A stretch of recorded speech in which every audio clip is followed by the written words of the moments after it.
Hey there, and greetings, my friends. This is Carrie Konyha welcoming you to the new moon episode of Tarot for the Soul. This is a weekly energy update and activation for the collective where we take a peek at the astrological highlights that are happening each week that are influencing the energies that we're all tuning into and experiencing, as I also share channeled insights and sacred wisdom teachings of the tarot to help guide us on our way. Let's go ahead and dive right in and take a peek at what's going on this week. So this week we do have a little bit of a carryover of the energies that I talked about last week that were connected to the somewhat challenging aspects and transits that are happening astrologically. However, some of them are beginning to come into like a completion cycle, and so we are also going to be experiencing some relief of those challenging aspects. Namely, I do want to mention that Mercury is finally coming completely out of its shadow period this Wednesday, the 7th. So we're going to take a look at lining that up with some of the other aspects that we have going on this week, including we've got Mercury squaring Neptune, which we're going to be feeling the effects of that all week. I'm going to talk about that in a little bit. We still have Mars in Leo opposing Saturn in Aquarius, so I'll talk a little bit more about that. And we have Mars and Venus taking turns coming into a T-square with Saturn squaring Uranus. In a nutshell, on the bigger picture with the Mars and Venus sort of coming into view this week, this is a super potent time and energy that we all can utilize in the way of empowering our own inner sacred masculine and our own inner sacred feminine. When we align this with the fact that we have the new moon happening in Cancer, right? So that's the big thing that we're looking at today. So new moon is always a time where we can set new energies into motion, put some positive energy into new intentions that we may want to activate in the coming month.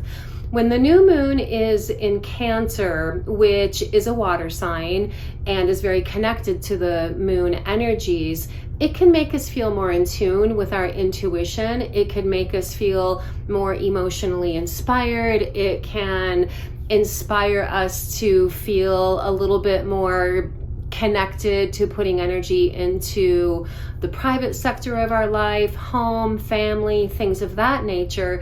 But it can also trigger a little bit of a moodiness, a little bit of an emotional aggravation or agitation. So I do want to speak to that for a moment and remind us all that when we find ourselves feeling moody or aggravated, typically it's because our emotions are trying to convey a message to us. And usually those messages are connected to things having to do with self-honoring.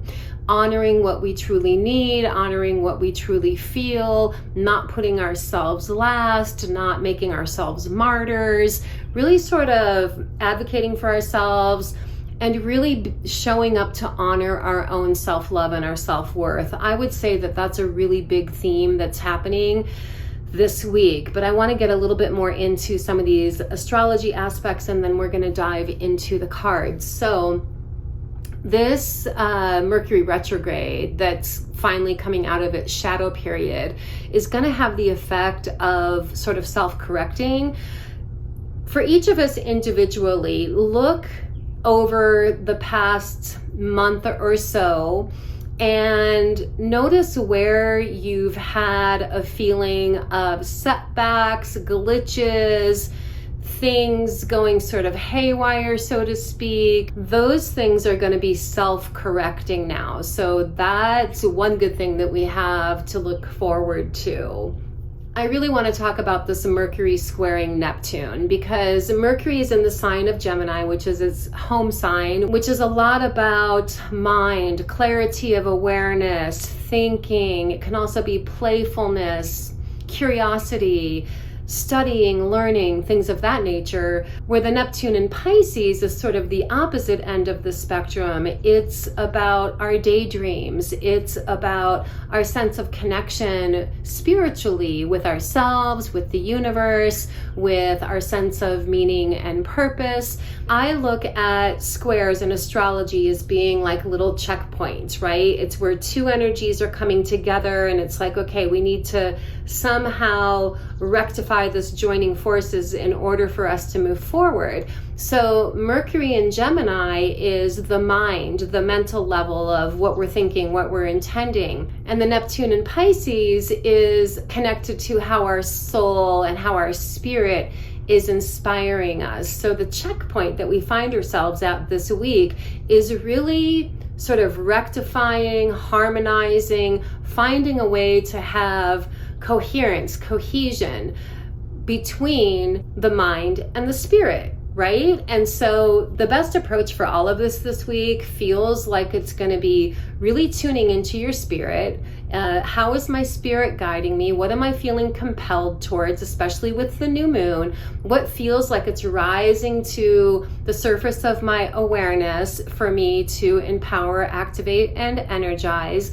And then harnessing the power of your mind to cultivate strategies that will enable you to experience and manifest however it is that your soul is inspiring you. This week, I'm going to work with a tarot spread that specifically is for the new moon, and I am working with my Osho Zen tarot today. I love working with this deck. I'm going to work with 4 cards today. I'm going to go ahead and start selecting them now. So the first card we're looking at today is revealing what is showing up within us to be empowered. And the card that's coming up is called the Completion card. It's showing up reversed. And here's what the card looks like right side up. So this is pretty self-explanatory. Things are rising to the surface that are enabling us to shift into an even deeper, more authentic space of wholeness within ourselves. So when this card shows up reversed, the Completion card does require a little bit of personal investigation on our part. This actually would be a really good week for doing a little bit of shadow work, especially if you happen to catch this video a day or two before the actual new moon or on the day of the new moon. Doing some shadow work with the intention of revealing that which is ready to be integrated within yourself is a really good practice to do this week. So in regard to what's rising up to be healed or empowered, it's sort of flip sides of the coin. As we allow ourselves to embrace and integrate aspects of ourselves that have been hiding and lurking into the shadows of ourselves, that's automatically going to lead to empowerment.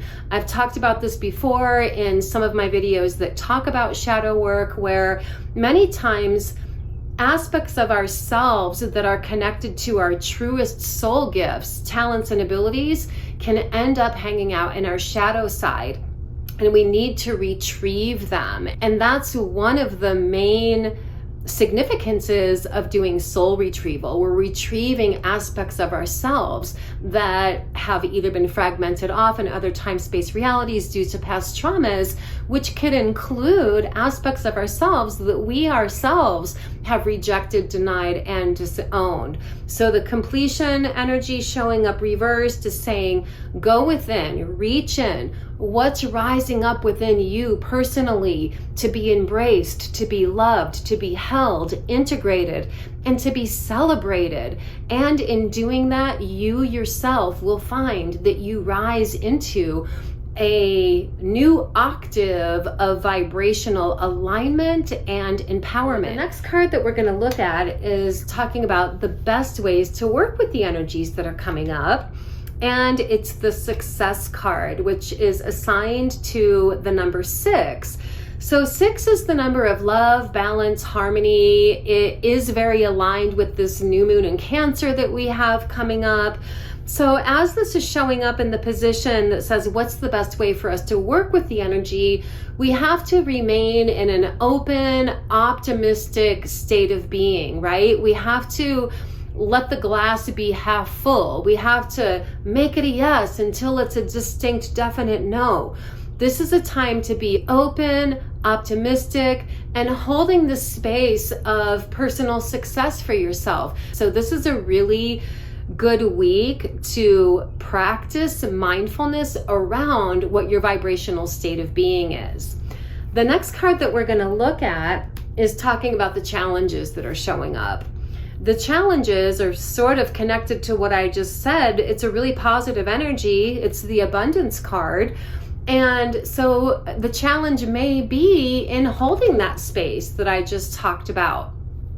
This reminds me of a spiritual teaching around manifestation. Manifestation isn't so much a particular practice as much as it is a state of being. We have to embody the state of being, ultimately, that is a vibrational match to the reality we intend or strive to experience in order for that reality to pop into being. For some of us, especially those of us who have had a lot of glitchiness over the past month and even beyond that, because right before Mercury went retrograde, we had the eclipse season. We had the solar eclipse and the lunar eclipse, and then boom, Mercury retrograde. So in many ways, this new moon in Cancer that we're having now is almost like our first opportunity that we're having to really have a little bit of a depth of like, exhale, that will enable us to begin sort of integrating all of the whirlwind of stuff that was stirred up through the eclipses and then the Mercury retrograde. So for those of us who have had a particularly challenging, I'm going to say past 2 months, it might feel a little bit challenging to hold your vibration in a higher state of being, yet that is what's being asked of us by spirit. That is what the spiritual work is. It's easy to be in high vibrational state of being when everything's good in life, but it's not so easy when we're faced with challenges. And so look at your challenges as being something that's rising up in your reality to support you in being able to cultivate mastery over how you choose to hold your vibration, regardless of what's going on in the world around you. I promise that as you practice mastering, maintaining a higher vibrational state of being, no matter what's going on around you, you for sure will see your personal reality shift to be a reflection of that in positive ways. And then the last card we're looking at is the overall message from Spirit, which is perfect. It's assigned to the number 1, so new beginnings with the new moon, and it's the card called Existence. So when I look at this, it's like it's just you and the universe. For all of us out there, it's just me and the unlimited vastness of the universe. This is a time to claim your individual unique connection that you have with God, spirit, universe, cosmic consciousness, quantum field, whatever you call it. The energies right now are really supportive of all of us experiencing spiritually alchemical shifts that will result in soulful embodiment and empowerment. And one way that we have to do that is through remembering, reconnecting, and claiming our individual connection with the divine intelligence in the universe. It would be a good idea for all of us, if we can, to literally take one night this week, go outside under the stars and meditate under the stars. Allow yourself to breathe in the energy of the moon, the energy of the stars, the energy of the cosmos, breathing in the energy of unconditional love that comes from spirit.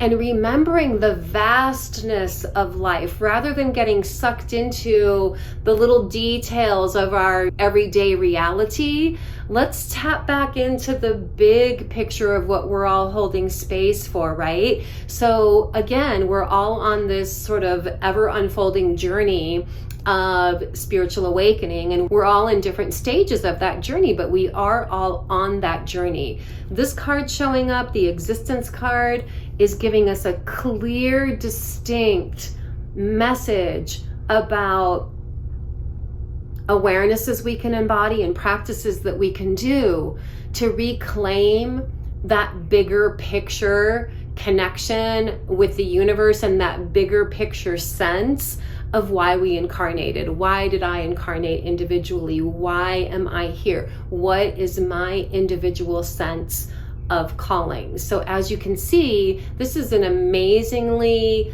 powerful week. It's almost like the positive blessings that are coming to us on the other side of this 2 months of glitchy energy that we've been dealing with. So there's definitely like a calibrating energy that's happening on soul levels for all of us this week, and the energy ultimately is empowering all of us to shift into our empowerment in the sacred masculine and the sacred feminine. And just to remind us all, the sacred masculine and the sacred feminine isn't so much connected to physical gender as much as it is those energies that we all have within us. So the sacred feminine is like your own inner lunar or yin aspect of yourself, sensing, feeling, being, allowing, intuiting, dreaming, while the sacred masculine is the inner solar or the yang. So this is empowerment in clarity, making decisions, changing directions in life, taking action. We all are being given an opportunity this week to achieve cohesive empowerment within ourselves as we enable these two aspects of ourselves to join forces in regard to what our highest and best timeline is. So I'm gonna leave it there. Can't wait to see you guys in the next video. Thank you so much for being here. Much love to all of you, and I'm gonna see you right around the corner. Okay guys, much love, blessings, and namaste.